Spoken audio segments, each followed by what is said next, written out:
sound. Devo Jones with the pick six, Keanu Neal with the hard hit, getting the ball back on offense. Watch Julio Jones keep moving the sticks. Calvin really in for the score. We came back, we up 4, about to get in. Our victory stats, no coming back. We closing the door. ATL blackout. ATL blackout. What's going on, football fans? It's me, J.R. Clark, back again with another coaches show. As we've been doing it so far, we've done 3 or 4 of them now. We've talked about, Pep Hamilton and Matt Campbell and the rumors surrounding Nathan Hackett and also Arthur Smith. So I guess we've done 4 of them. So I'm doing this so that y'all don't have to do the research, right? I'm doing the research so you don't have to. And in my research, right, I have went far and wide scouring the coaching ranks from colleges to pro ranks to just anywhere that I could think of. And our next coach that we're going to be talking about today has come from our neighbors from the north up there in the CFL. Now, I know what you're thinking. Oh, the last time we had a head coach from the CFL, not we as in the Falcons, but we as in the NFL, it was Mark Trestman of the Chicago Bears, and he didn't do very well. Like, he didn't fare very well here in the NFL. But if we let that dissuade us, we would never hire another college coach ever, period, because more of those have flamed out than has worked. You wouldn't have Pete Carroll, for instance, right now. The Panthers wouldn't have Matt Rule. The Arizona Cardinals wouldn't have Cliff Kingsbury. So, anyway, you get the point that I'm making, is that we can't just discount all coaches because one coach didn't do so well. So, without further ado, today we're going to be talking about Dave Dickenson. Now, Dave is the head coach of the Calgary Stampeders, and he, in a lot of ways, is like the CFL's version of Kyle Shanahan as far as an offensive mind goes. And as you've seen throughout this series so far, I have pretty much honed in on offensive-minded coaches only.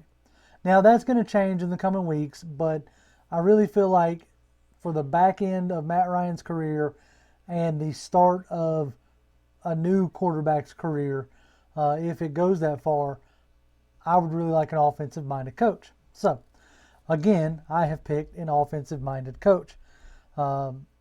When I made comment that Dickerson here is the CFL version of Kyle Shanahan, I mean that his offense, when he became the head coach of the Stampeders, his offense put up the CFL's historical numbers.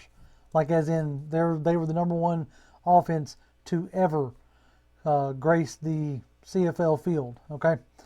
So I'm going to give you some of his history here. Oh, there we go. All right, so as you can see there, he is American. Yes, he's spent his career in the Canadian Football League, whether it was his time as a quarterback for the Canadian Football League or as a coach. But he played at the University of Montana, and that's where he quarterbacked there. And since he has been in coaching, since you could in 2009, there you can read he started as a running backs coach, went to quarterbacks coach, and then went from OC to head coach. So he's always been on the offensive side of the ball. He's got very much has a mind for the offense. Now, yes, they do it a little bit differently up in the CFL. If you've never watched one of their games, they have a handful of different rules than what we have down here. One of them being, and this is going to come up here in just a minute, but one of them being that they only have 3 downs. So you have 2 downs. The first and second down are like your only downs to secure a first down. Once you make it to third down, you have to choose to either go for it, kick a field goal, or punt.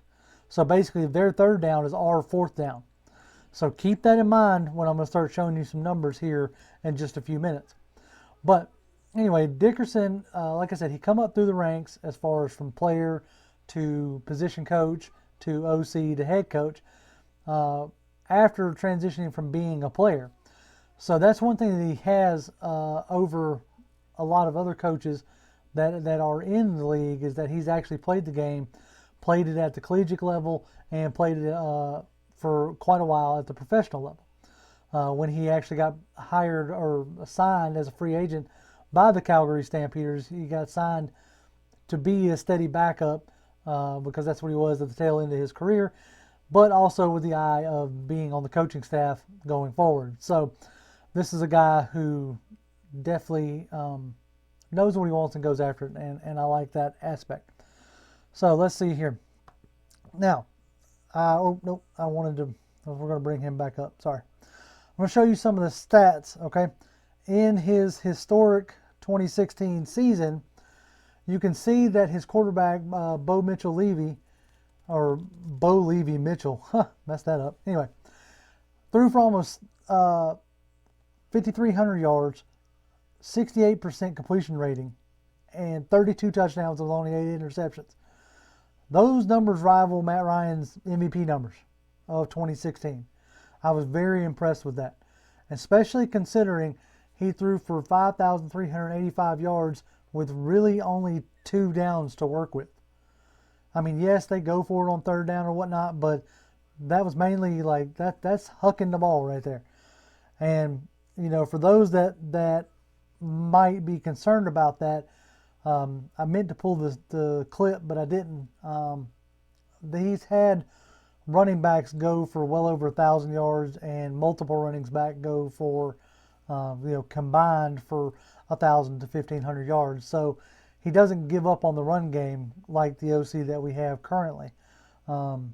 He seems to be very much willing to attack the defense and in any way that they, present, like as in like matchups and stuff like that, which is what I'm looking for in our next head coach, is a head coach that can orchestrate an offense that attacks, weaknesses of a defense. That's when we were super successful in 2016, and that's what I would like to see us get back to. So that was 2016's stats, and here are last year's stats. Now, if you recognize that bottom name, Nick Arbuckle, he went to Georgia State. I don't know if we have any Georgia State fans watching the show tonight, but that's a local kid in a sense. And so you can see the numbers there. Combined, you're looking at another season of 5,500 yards. You're looking at 30 touchdowns. The interceptions were a little higher than what they were for Mitchell in 2016, but Mitchell got hurt in the season, so he didn't complete the full season. Arbuckle had to come in and play some games. But the thing that is very interesting to me in both of these sets of stats is that their completion percentages are well above 65%. Bo Levy's at 66%. Arbuckle's at 73%. That means that is an efficient offense, right? That's an efficient passing game. And you add that with a run game of Kadeem Carey. You also may recognize that name. He was drafted by Chicago. He had 600 or 700 yards, and they split carries, but with another running back. But combined, they had over 1,000 yards.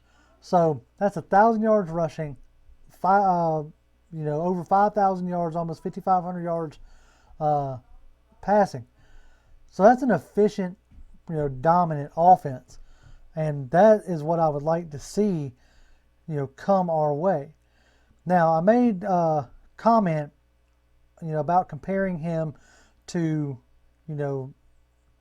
Canada's Shanahan, right? And here's a quote from one of his players. I didn't pull the player's name, but as you read here, he said he's one of the best coaches I've ever been around, and I've been around Mike Shanahan in Denver. Veteran slot back, Marquay McDaniel. He said he's a smart guy. The thing I like is here, I want y'all to really pay attention to this, especially considering some of the coaches that we've had the past few years. It says, the thing I like is you feel like you're prepared every game. And when he's calling plays, he knows what defense is coming before the defense calls it. It's crazy to see how accurate he is. That right there, it could just be player speak, whatever. But that is a quote that I like to see. I like to know that this man is prepared for what he is doing. He has a game plan, because there were plenty of times where it didn't feel like these past few years that we've had much of a game plan. It was just, let's go be fast and physical. So I like the fact that at least, offensively, it sounds like he really scouts out, the team that he's going up against. Now, you ask yourself, well, what's the man doing since the CFL has been canceled in 2020 due to the pandemic? Well, apparently he didn't want to, lose his coaching skills. So he seems to be coaching his son's football team. So his team is having remarkable success thus far, mirroring Dickerson's early dominance as a CFL head coach. The Wildcat Orange are undefeated through 3 games and have outscored opponents a whopping 148-7. What else would you expect from a head coach who went to 3 consecutive Grey Cups in his first 3 seasons as a professional coach? For those of you who don't know, their Grey Cup is our Super Bowl. Okay, so in his first 3 seasons as a head coach, he went to their Super Bowl 3 times, and I believe he won one or 2 of them. So I found that to be interesting. That if you're worried about whether his coaching is going to translate from the professional level, like the CFL, down to the NFL, it's obviously translating. It seems like if you're a good coach, you can coach it doesn't matter what the situation is, you can coach. And it seems like he's coaching these kids up, that his son plays for, to an expert level. Last quote I'm going to give you, and it's something, the quote that I like, one of the quotes I like the best, from old Dave here. It says, they were asking about, his historic offense, his historic season, saying that he was the, best one in the league. He says, I don't care about labels. He emphasized, I want to be a winner. That's the number one thing I care about, not numbers. If you win, life's more fun and enjoyable, and you keep your job longer. So not only is it a real good quote about, personal accolades, so to speak, but it's more of a quote about, like, I like the reality of the situation where he says, the more you win, the longer you keep your job. I relate to having that sense of awareness and being able to speak that kind of honesty. So anyway, that's Dave Dickerson. If you get a chance, go watch some Calgary Stampeders games. I think this is a guy who could easily translate from the CFL to the NFL. This man has played football. He is obviously a leader of men, and he obviously has a offensive mind that translates, whether it's at a younger kids level all the way up to, professional football. And I believe it is something that could easily translate to the NFL and give us that creative spark that I have definitely been longing for. But anyway, that's what I got for you today on this particular coach's show. As always, y'all are putting comments down below. I very much appreciate it. I'm going to check into some of those guys. Some of the names that y'all keep asking me about are hot names, so I don't necessarily, I may do like a compilation video at the very end of all the hot names and give you a couple quick takes. But my aim for this series is to highlight people that y'all may not be thinking about, such as Mr. Dickerson over here to my left. So I appreciate it, and as always, y'all can hit me up on Twitter. I'm at Grim1128. That's GRIMM1128, and the guys will have a show on Saturday. This is Hate Week, so keep an eye out for that, and then we'll be back live streaming on Tuesday. And as always, Falcons fans, rise up. Devo Jones with the pick six, Keanu O'Neal with the hard hit, getting the ball back on offense. Watch Julio Jones keep moving the sticks. Calvin Ridley in for the score. We came back, we up 4, about to get in. Our victory stats, no coming back. We closing the door. A-T-L. blackout. Ayy.